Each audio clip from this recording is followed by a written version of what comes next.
Kumusta mga kalmang criminology students? Ang topic natin ngayon ay nakafocus sa understanding and applying police critical incident management, which is essential part of public safety operation. Itinuturo nito kung paano hinahawakan ng mga PNP ang mga critical incidents, whether they are caused by people like crimes, terrorism, or hostage situation, or even though by nature.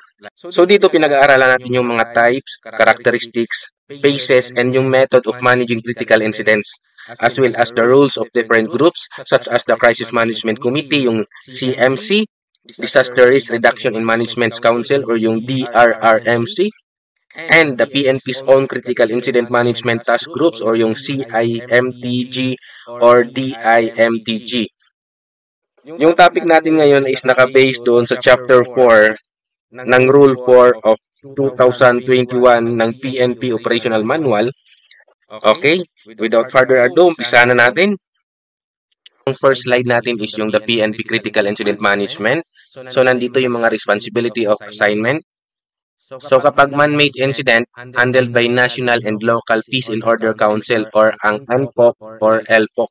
So, under dito sa man-made incident, pinamumunuan ng National and Local Peace and Order Council yung NPOC or LPOC. National siya pag NPOC, pag local naman LPOC. Ang mga insidenteng gawa ng tao o yung mga man-made disaster, gaya ng mga terorismo, riot, kidnapping, hostage taking, mga armed conflict, ay saklaw daw yan ng Peace and Order Council maging sa national at local. Halimbawa, nagkaroon ng isang hostage taking sa isang eskwelahan. So, ang Local Peace and Order Council or yung LPOC ng lungsod ang namumuno sa operasyon. Kasama nila ang mga PNP, mga LGU at iba pang local na agency. So kapag may mga armadong rebelde naman na umatake sa isang barangay, so ang namamahala naman dito is yung NPOC, yung National Peace and Order Council. Kasi yung naapektuhan is isang barangay na. So yung NPOC ang tutugon kung ito ay malawak na insidente na nangangailangan ng national na intervention. Next is yung natural disaster. Dito sa natural disaster, pinamumunuan ito ng National and Local Disaster Risk Reduction and Management Council.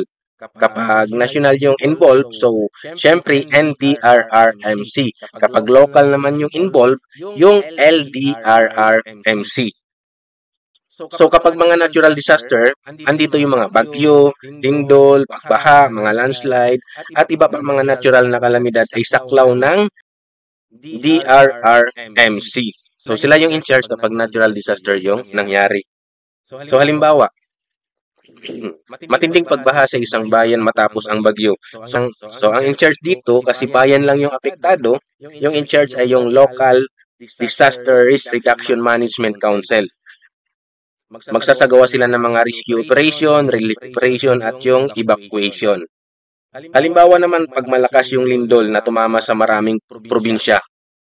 So, maraming province na yung involved. So, ang in charge naman dito is yung NDRRMC. So, yung national na ang namumuno sa nationwide coordination ng tulong at suporta sa sinalanta ng lindol. Next is yung lower council follow the structure and responsibilities of their national counterparts. So dito daw, ang mga local council, katulad ng city, municipality, at saka yung barangay, ay sumusunod sa mga guidelines, protocol, at command structure ng mga national counterpart tulad ng NPOC or yung NDRRMC. May malinaw na paghati ng tungkulin at dapat ay nakaayon sa national frameworks. So, isang halimbawa dito kung ang NDRRMC ay may protocol na preemptive evacuation. So, ang LDRRMC ng isang lungsod ay susunod dito at magpapatupad sa local na antas. So, nanggagaling yung information sa NDRRMC sa national. So, i-relay ng LDRRMC, yung local, sa kanyang nasasakupan. Next is yung PNP's rule. Ano daw yung role ng PNP kapag mayroong disaster na nangyari?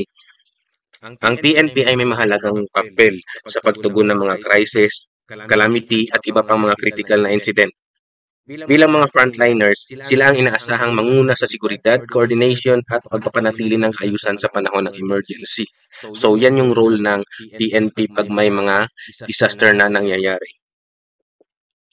So as a frontliners, the PNP must actively participate in crisis response. So bilang mga frontliners, ang PNP ang isa sa mga unang nagre-responde sa anumang uri ng incident. Ito man ay man-made or natural na calamity, dapat silang maging alerto, handa at may mga malinaw na plano sa pag-aksyon.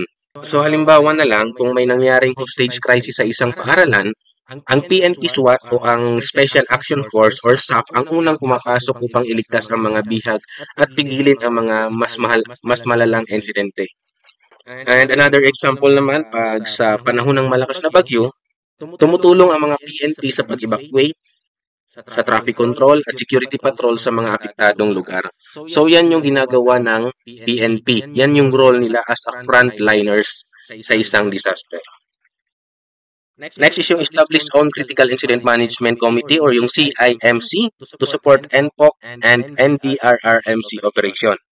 So dito naman sa established on CIMC, ang PNP daw ay kailangan bumuo ng sariling Critical Incident Management Committee o yung tinatawag na CIMC upang epektibong makipag-ugnayan at sumuporta sa mga operasyon ng NPOC para sa insidenteng man-made. Kasi pag mga man-made incident o disaster yung nangyari, ang involved dyan na agency is yung NPOC.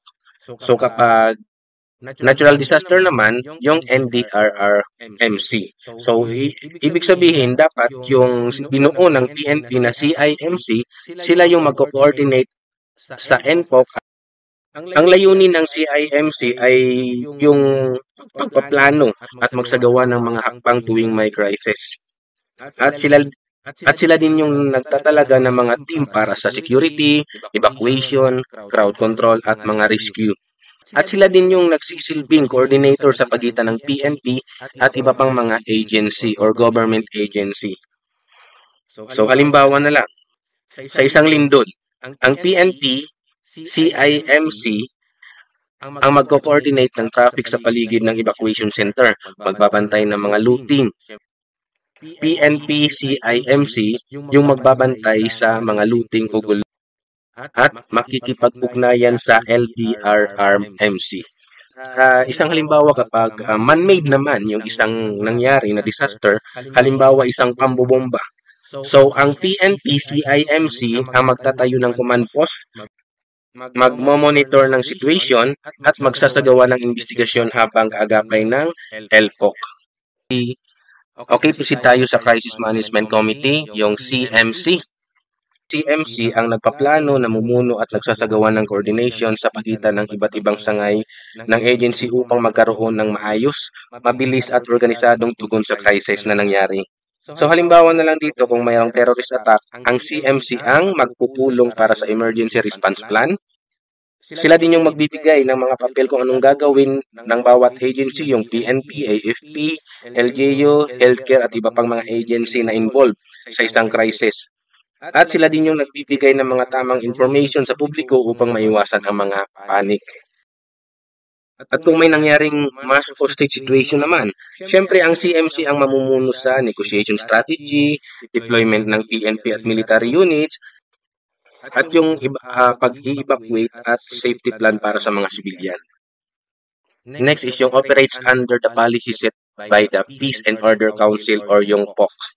Naman daw, ang CMC daw ay sumusunod sa mga panuntunan o alituntunin at patakaran na itinakda ng mga Peace and Order Council or yung NPOC kapag national at LPOC naman kapag local. So, ibig sabihin, hindi sila basta-basta kumikilos na hiwalay. Ang kanilang operasyon ay dapat nakaayon sa national at local na policy.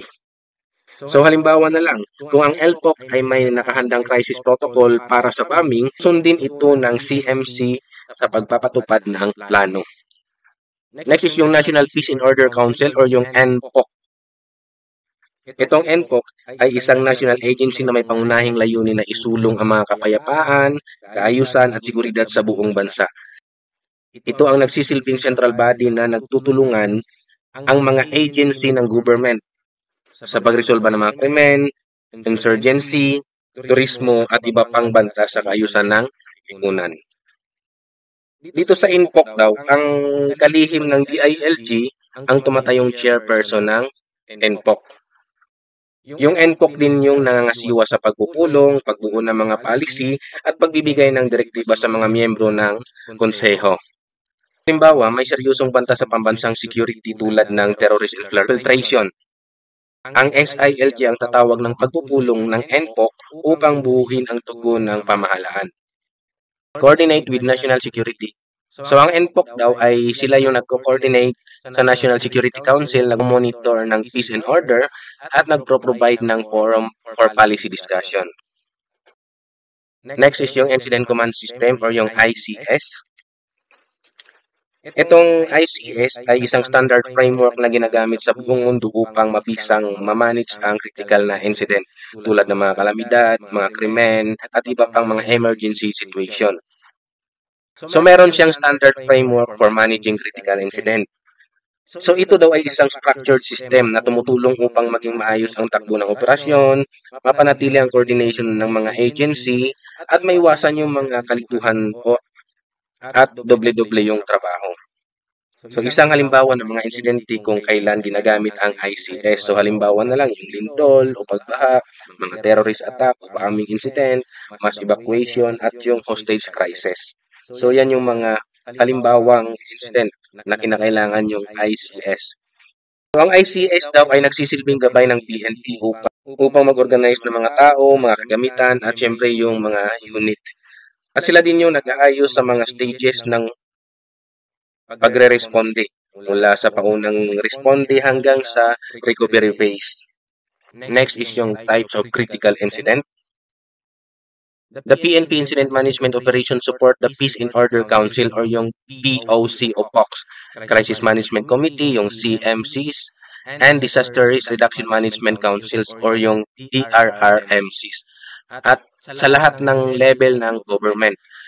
So dapat sinusunod nila yung mga procedure na nakalagay sa PNP Memorandum Circular 2013-021 on Critical Incident Management. Mayroong natural calamities and disasters. The PNP serves as the first responder, ensuring area security and assisting in search, rescue, and retrieval operation led by the DRRMCs. Isang halimbawa dito sa panahon ng malakas na bagyo tulad nung nangyari sa Visayas na nakaranas ng Super Typhoon Yolanda. So, mga PNP na na-deploy doon sa area, sila yung nagpapatrolya sa mga apektadong lugar, tumutulong sa paglikas ng mga tao at nagbabantay laban sa mga looting o kaguluhan pero hindi nila na-manage yung looting na nangyari doon sa Tacloban. Next is yung human-induced incident, yung kagagawan ng tao o ginawa ng tao. Kung ang incident ay kontrolado at hindi malala, yung PNP lang ang tumatapos ng insidente gamit ang kanilang mga regular na procedure. Walang mga kailangan na crisis management committee. Pag yung incident ay kaya nilang i-handle.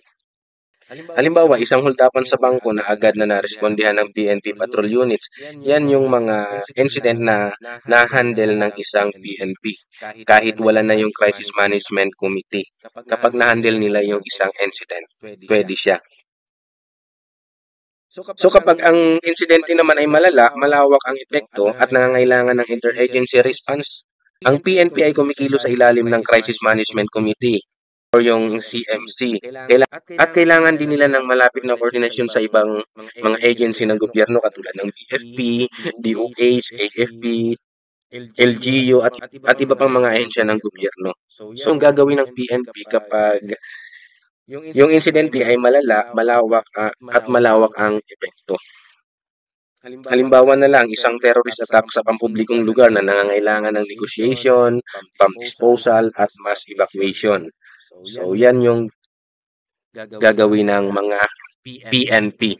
Magko-coordinate sila sa ibang mga government agency at syempre, magko-coordinate sila sa CMC o Crisis Management Committee. So in both cases, the Incident Command System ICS is followed. So ibig sabihin daw dito, ang Incident Command System or ICS ang sinusunod bilang pamantayan sa operasyon. So dito is yung layunin ng PNP ay iligtas ang buhay, protektahan ang mga ari-arian, agad na tapusin ang isang insidente at ibalik sa normal ang sitwasyon. To restore normalcy. In line with the effort of POC, CMCs, and DRRMCs. Yung next natin is yung stages and disaster management. Yung una is yung pre-disaster stage or yung proactive assessment. So mga gawain dito sa pre-disaster stage, yung risk mapping and identification of disaster-prone areas. Dito daw sa risk mapping at pagkilala sa mga peligrosong mga lugar, yung gagawin nila dito ay yung pagtukoy kung alin ang mga lugar na madaling tamaan ng baha, landslide, lindol, or sunog. So gumagamit din sila ng mga hazard maps para sa mas epektibong plano ng evacuation at yung pag-responde.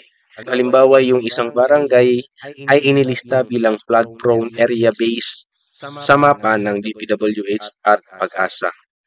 So yan yung halimbawa ng risk mapping and identification of disaster-prone area. And identification of staging areas, evacuation routes, and evacuation centers. Dito, yung pagpaplano kung saan ilalagay ang mga rescue equipment at saan magtatayo ng command post. Dapat na malinaw din ang mga rota ng paglikas at ligtas na evacuation center. At under din ng pre-disaster stage yung mga pagsasagawa ng mga disaster response drills at simulation exercises, yung mga pagsasanay para sa mga sakuna tulad ng baha, lindol, sunog. So layunin itong masanay ang mga tao para sa tamang aksyon tuwing may isang emergency na nangyari. So isang halimbawa dito, tayo sa CIT, nagkakandak tayo ng earthquake drill at yung fire drill. Yung mga student at yung mga staff ng CIT ay masanay tamang aksyon tuwing may isang emergency na nangyayari. And yung meeting of regular task groups and sub-task groups together with respective levels of National Disaster Risk Reduction and Management Council. So ito yung mga regular na pagpupulong ng mga task group at sub-task groups. So ginaganap ang mga pagpupulong kasama ng mga kinatawan mula sa NDRRMC at yung LDRRMC at iba pang mga sektor para mapaghandaan kung ano yung gagawin nila kapag mayroong disaster na mangyayari. Ito rin, inaayos ang mga tungkulin, mga plano, at resources na gagamitin kapag may isang disaster na nangyari o sakuna. So halimbawa na lang, quarterly meeting ng Municipal DRRMC para i-update ang contingency plan nila. Number 5, yung capability audit, yung manpower, machine, material, money, and method. Under din ito ng pre-disaster stage, yung susuriin kung sapat ba ang manpower, bilang ng mga tauhan, yung machines, yung mga gamit na mga sasakyan, mga materials, yung mga katulad ng mga pagkain, gamot, yung mga rescue tools. At syempre, hindi mawawala yung money or yung pondo ng barangay o ng LGU at yung method kung tama ba yung pamamaraan ng pagtugon nila sa isang disaster. That is one of the pre-stages na gagawin. Awareness campaign through TRIMP o TRIMP. Yung ibig sabihin ng TRIMP is training, information, messaging, and publicity. So, ang layunin nito ay pataasin ang kaalaman ng publiko tungkol sa disaster preparedness and safety tips. Halimbawa, pamimigay ng mga leaflets ukol sa mga what to do before, during, and after an earthquake. So, yan yung halimbawa ng TRIMP o awareness campaign through TRIMP. And number 7, community mobilization activities as but are not limited to. Yung una is paglilinis ng imburnal para maiwasan ang pagbaha. Pagtatanggal ng mga basura o bara sa mga daluyan ng tubig, at yung paglilinis at pagbaklas ng mga illegal structures sa disaster-prone areas upang hindi maging hadlang sa evacuation o daluyan ng tubig. Isang halimbawa dito sa community mobilization activities, yung mga bayanihan sa barangay upang linisin ang mga estero bago magtag-ulan. So ang pre-disaster stage, ito yung stage ng paghahanda, pagsusuri, at pagpapatatag.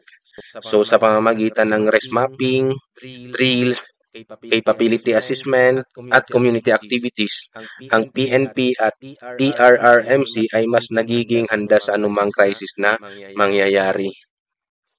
So tapos na tayo sa pre-disaster stage. Yung next is yung disaster response stage na naman. So itong disaster response stage ay isinasagawa kapag may paparating na kalamidad o kapag may biglaang incident na gawa ng tao or yung man-made. Halimbawa na lang yung pagsabog, terrorist attack, sa natural disaster naman yung mga earthquake, mga sunog, mga baha. So ito yung tinatawag nila na level 2 red alert status. Ibig sabihin, actual na may banta o kasalukuyang insidente na nangangailangan ng agarang pagtugon. Kapag natural calamity naman yung mangyayari, first na gagawin dito sa disaster response stage, yung activation of disaster incident management task groups or yung DIMTG. Lahat ng mga itinilagang task groups ng PNP agad na ina-activate upang simulan ang operasyon sa mga apektadong lugar. So sila ang mangunguna sa command at coordination effort.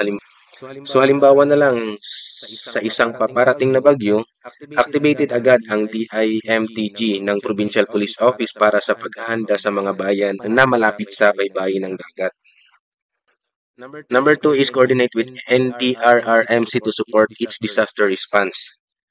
So kailangan makikipag-ugnayan ang PNP sa National Disaster Risk Reduction Management Council upang suportahan ang disaster response operation ng gobyerno. So ginagampanan ng PNP ang security and operational support. Halimbawa na lang sa panahon ng lindol, tinutulungan ng PNP ang NDRRMC sa crowd control at pag-rescue sa evacuation areas. Number 3, employment of alarm and warning systems such as use of police sirens and other portable warning system capable of producing loud wailing sounds.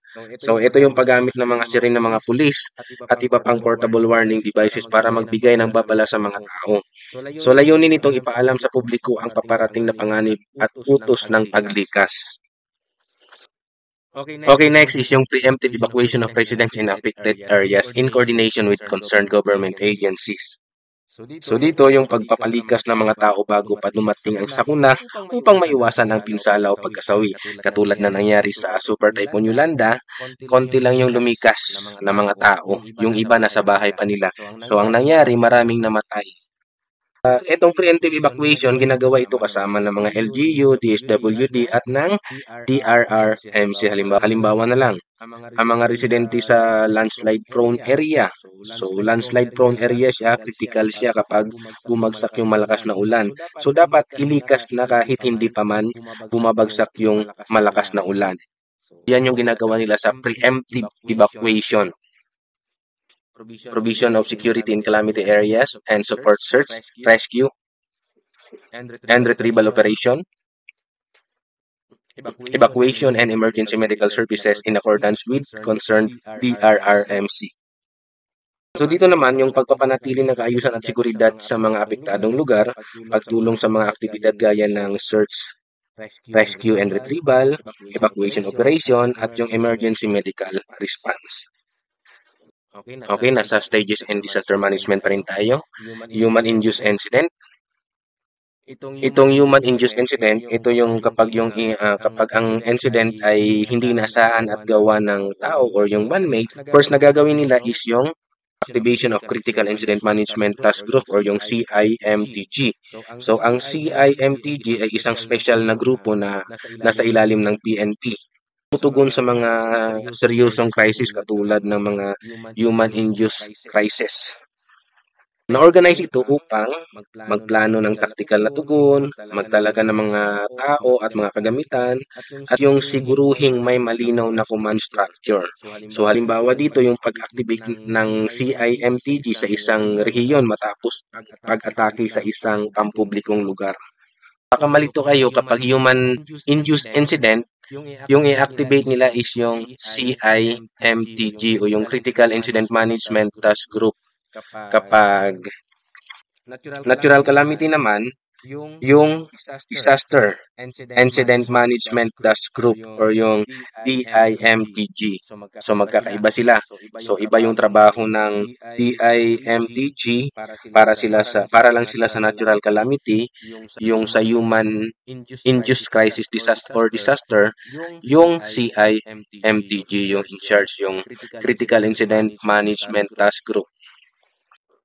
Okay, number two, kapag mayroong nangyaring human-induced incident, coordination with NPOC, CMC, or its equivalent to support its crisis response. PNP daw ay nakikipag-ugnayan sa National Peace and Order Council, Crisis Management Committee, or yung NPOC, CMC. Yung katumbas nito sa local level ay yung mga LPOC, CMC.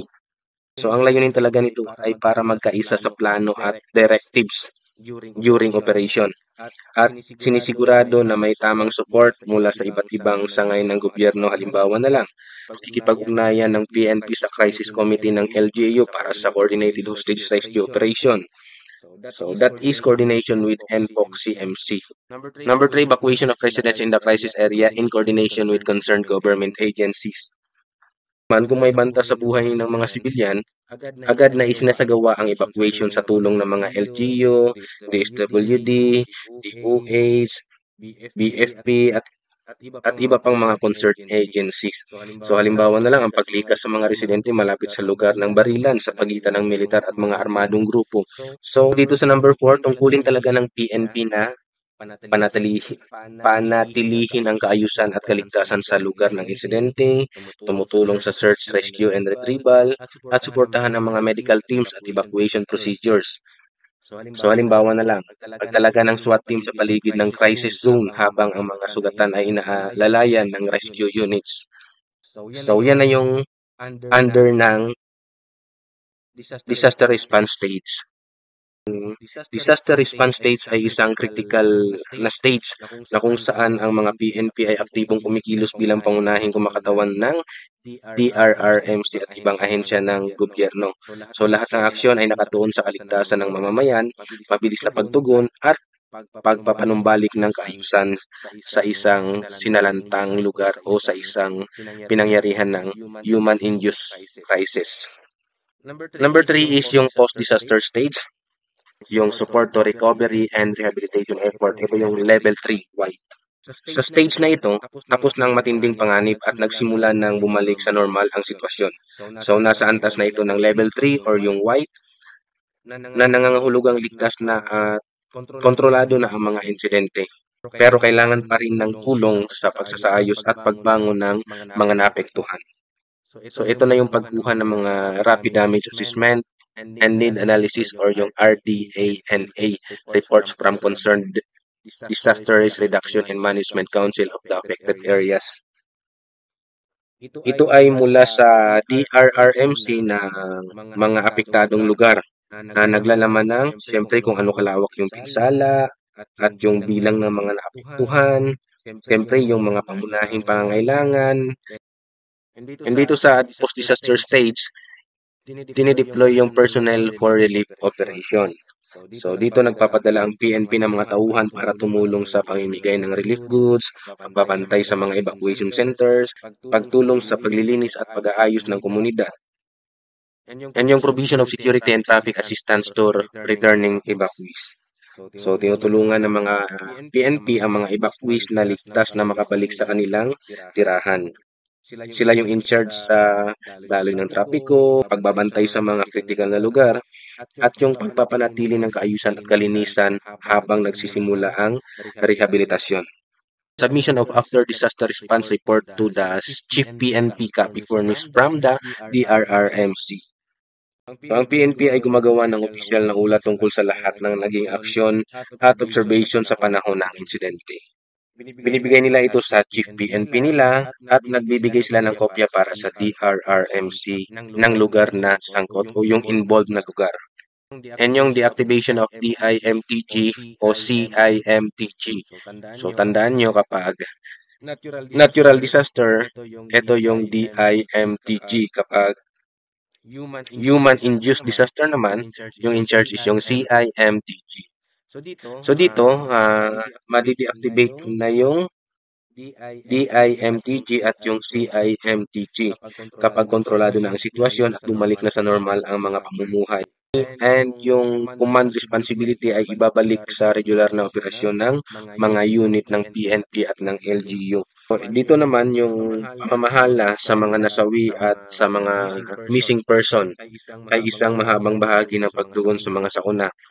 Ayon sa patakaran, kapag ang sakuna ay gawa ng tao or human-made, ang PNP Crime Laboratory o ang tinatawag ngayong forensic group ang siyang pangunahing ahensyang responsable sa pagtukoy ng mga labi o katawan ng biktima. So sila ang magpapatupad ng mga forensic procedure gaya ng DNA testing, fingerprint at iba pang mga forensic examination. Ang sakuna naman ay dulot ng natural o kalikasan.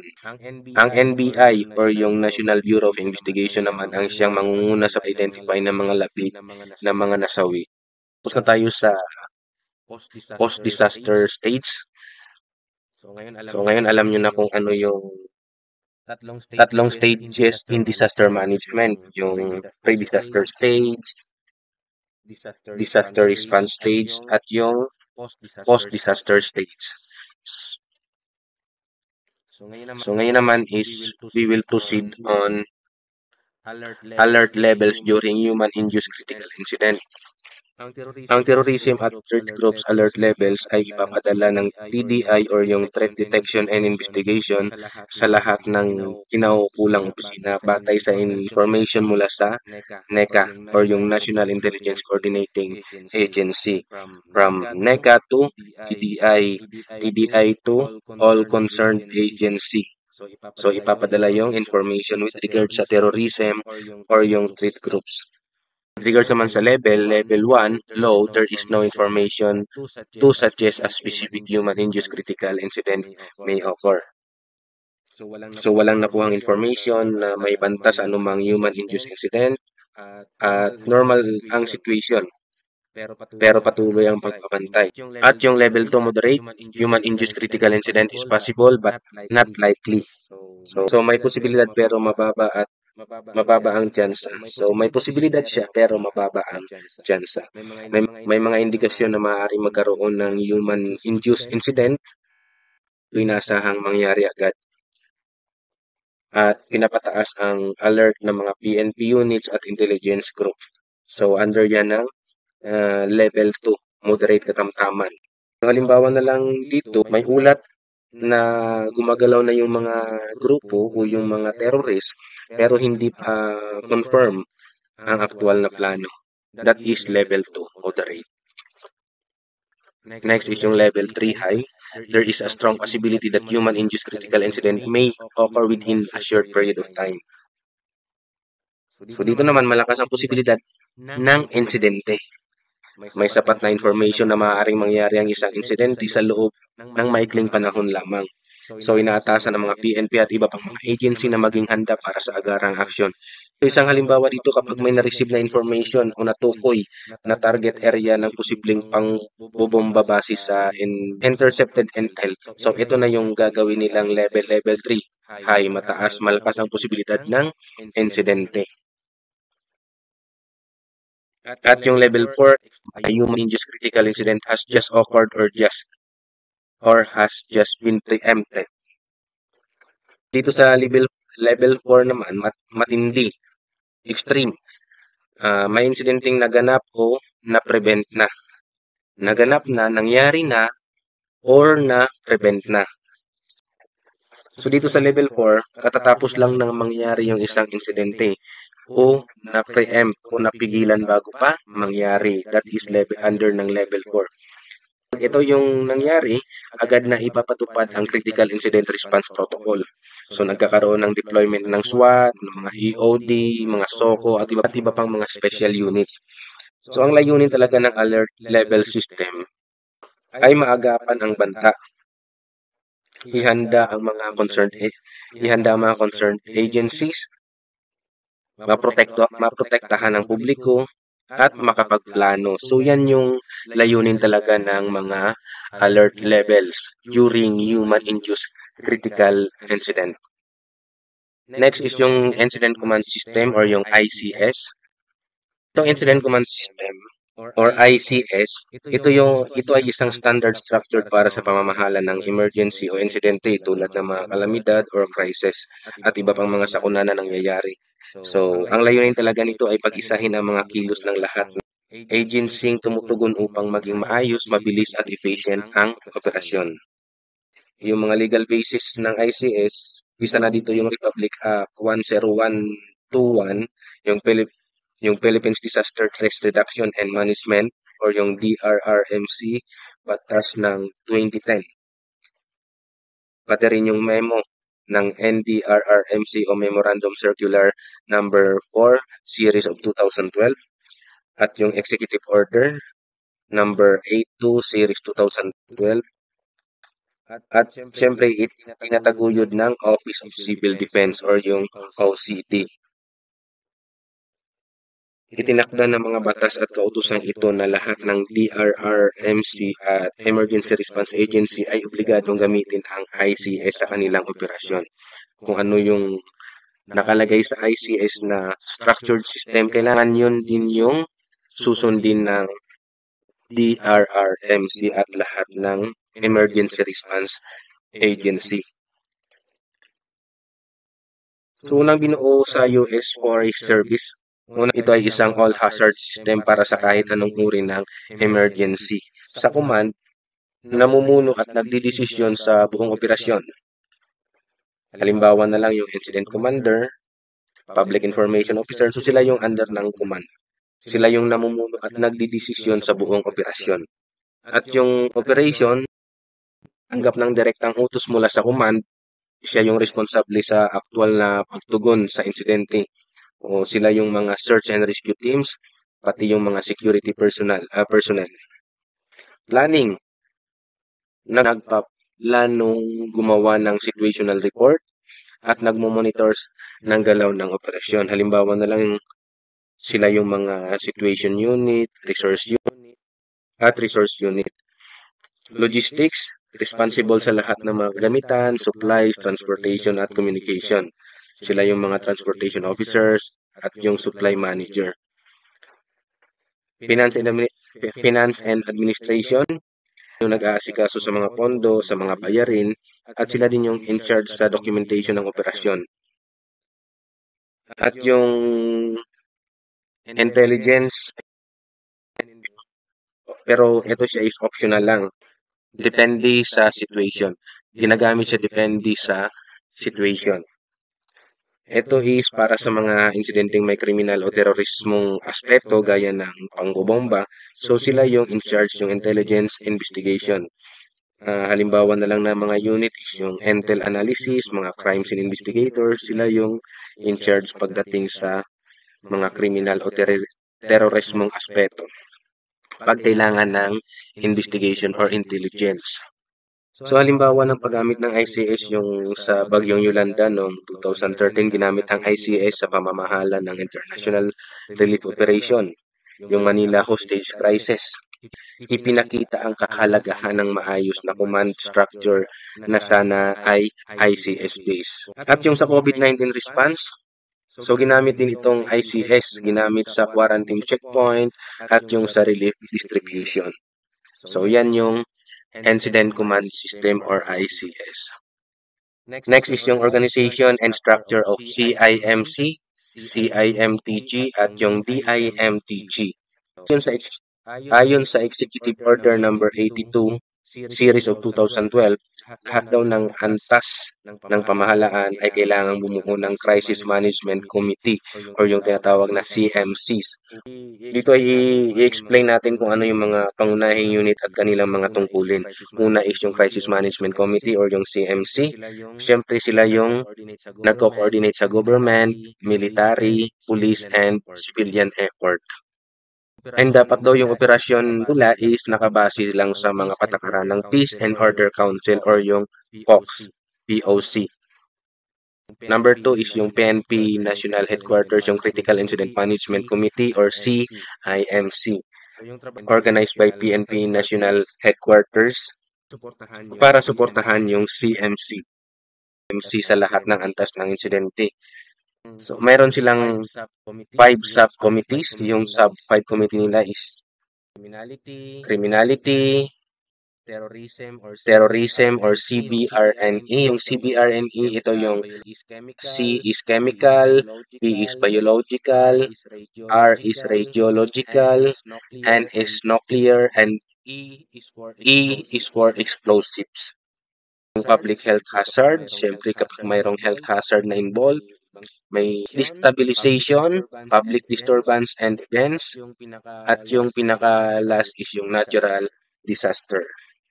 Yung CIMC ay oversees and implements policies for managing all types of critical incident. So sila ang gumagawa at nagpapatupad ng mga policies sa critical incident response at suportado sila ng CIMTG at Disaster Incident Management Task Group or yung DIMTG. Next is yung Critical Incident Management Task Group or yung CIMTG. So sila is activated for human-induced incident lang sila. So tandaan nyo, sabi ko kanina pag CIMTG, activated for human-induced incident. Form at all levels. So itinatag sa lahat ng level, regional or yung PRO, provincial, PPO, city, CPO, and municipal MPS. Follow Incident Command System o ICS structure. So sabi kanina kailangan lahat ng mga response agencies critical response agencies kailangan sundin yung ISC structure and activated by regional, provincial, city directors or chief of police.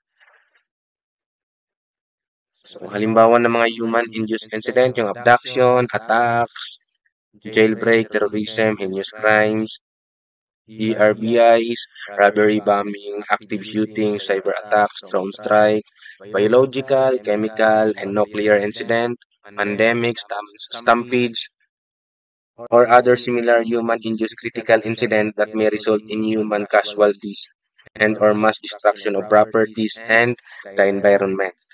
So, yan yung mga halimbawa ng mga induced incident. Number 4 is yung Disaster Incident Management Task Group or yung DIMTG.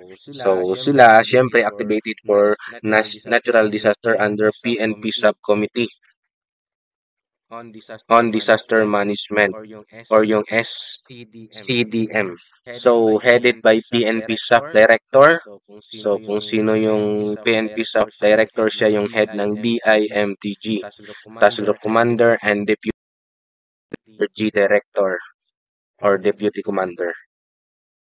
At yung levels of activation, regional siya kapag yung involved is more than 2 provinces or cities are affected. And provincial lang siya if more than 2 municipalities. If more than 2 municipalities, provincial lang siya.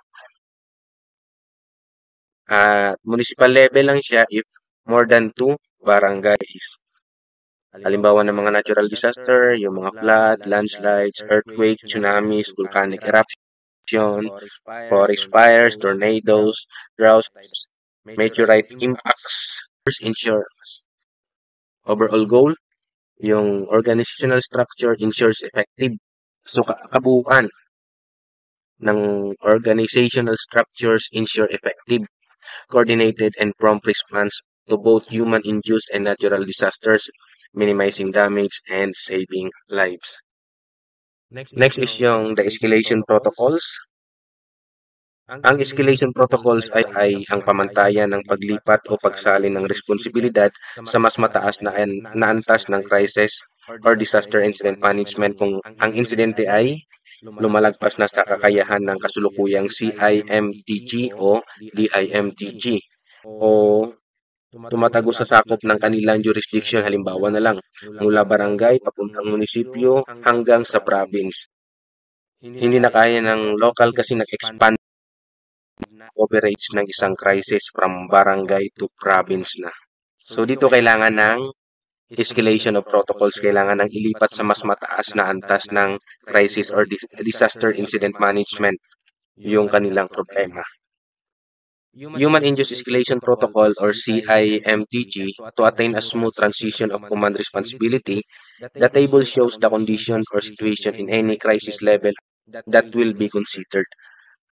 Okay, ito yung Human-Induced Escalation Protocol. Yung kondisyon or situation kung kaya pa ba ng city, ng province, o ng region, o ng national. So, first table is yung municipality, city, and number of PS. Number of PS. So, kapag yung condition or situation is a local PNP and local CMC are in control. So, control nila yung situation ng local PNP at ng local CMC. And appropriate resources are available. So, available yung mga resources nila within local.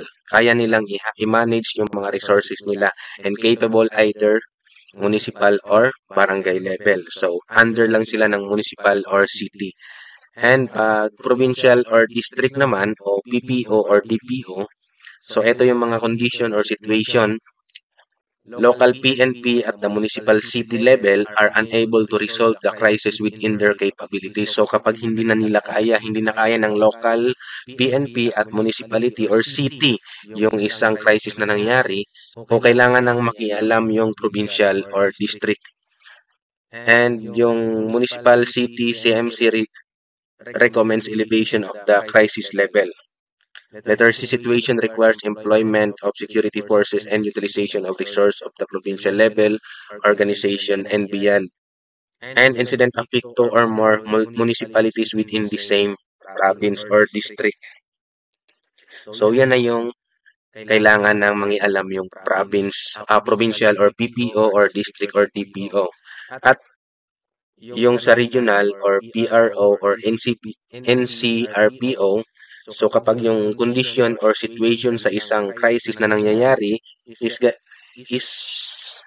requires employment of security forces and utilization of resources of the regional level organization. So kailangan na ng regional level na tulong or national level upon the recommendation of the provincial. Pero kailangan pa rin siyang i-recommend ng provincial CMC. Incident involves foreign national, either perpetrators or victims. So kapag involved na yung mga foreign nationals, kailangan regional na yung in charge or NCRPO. And incident affect two or more provinces, districts within the same region. So yung incidents nakaka-apekto na sa dalawang o mahigit sa dalawang provinces or districts within the same region. So kung halimbawa Region 12, so yung naapektuhan is South Cotabato, North Cotabato, Sultan Kudarat. So yung insert na yan is yung regional, yung Region 12. And national, NHQ, terrorism attack resulting into mass casualty. Kailangan na talaga ng ito yung nangyari, terrorism attack resulting into mass casualties. Katulad ng nangyari sa Marawi. So, national level na siya.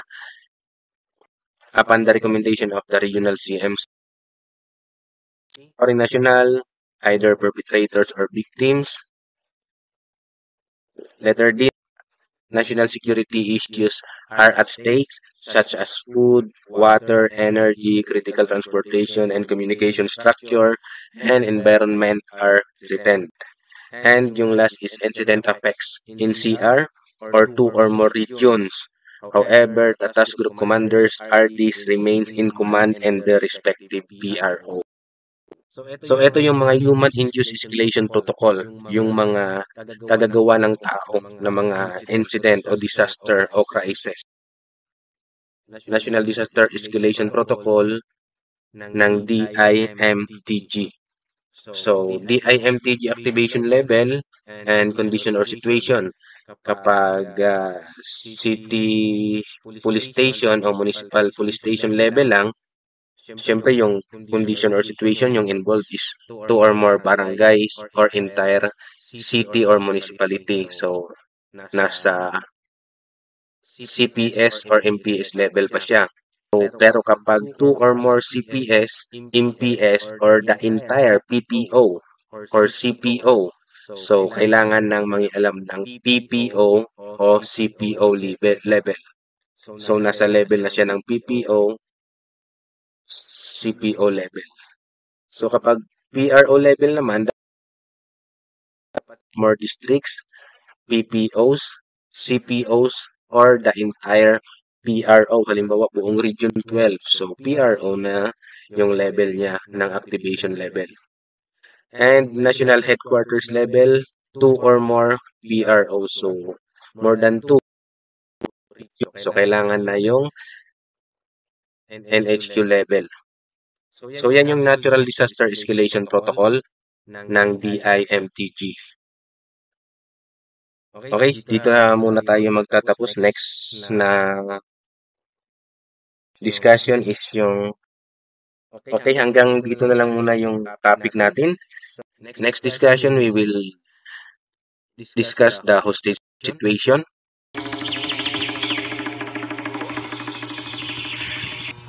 I work all night but I feel so calma. Day and night lagi na lang ako